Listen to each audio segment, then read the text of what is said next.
The Alzheimer's Family Support Center really was started because of the experience I had taking care of my mother when I had gone back to school and I was working on my PhD from Northeastern University. And as I was studying and trying to write my dissertation, it became clear that the most, I would say, the most interest that I seemed to show was in trying to figure out how to care for my mom while I started my family, with probably 10 years of trying to get up to speed with all the information that was out there, and then coming up with a design to finish my original work on Cape Cod, which was looking at families dealing with Alzheimer's, and then to take that body of work that I finally finished and then move it in the direction of something concrete and pragmatic. That's what inspired the center. So in looking at what wasn't there for families like ours and what it was like to have, children on one end of the spectrum that you're trying to care for, and then having a parent on the other. And I learned a lot.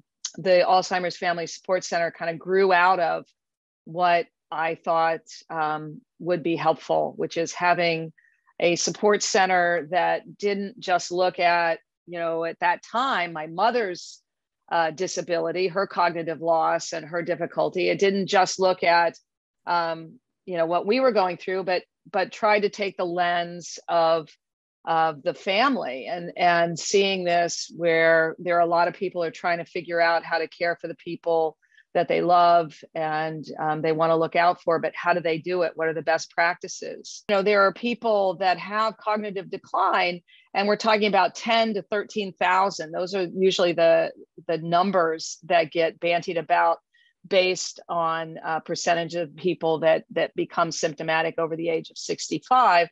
So there's quite a few people that we that are in some state of cognitive loss that could really benefit from those programs at the museum, because they're stimulating. And there are also programs where we understand if someone has memory loss. So everybody wears name tags. So you're not going to be asked to do something that is going to be embarrassing because you may not be able to remember. So we keep it stimulating, but we also make it a safe and secure environment for everybody to be able to participate. Alzheimer's, is a disease process. It's usually diagnosed by taking an image of the brain, looking at some of the cognitive losses. Dementia is more of an umbrella term. If you can imagine an umbrella over all the different, I would say 150 different types of dementias. So, you've got Lewy body and vascular dementia, frontal temporal dementia, all these different dementias are under that dementia umbrella. What's really, really important when it comes to diagnosing and is it dementia, is it Alzheimer's, is getting good, accurate medical information. And so many times a person will not go and have that conversation with their medical doctor or medical provider because they are so scared that what is going to happen for them is that they are going to have, one of those diseases. So we always recommend, if you're starting to have some memory issues and you don't know what's up, go and have a confidential conversation with your medical provider. People wait too long, and research shows this.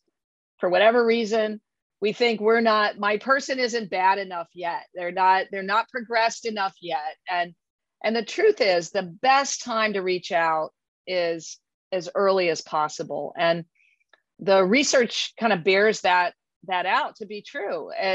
If you identify and connect early, you not only can get information that might help you now, but you're able to make a plan for what you may need later.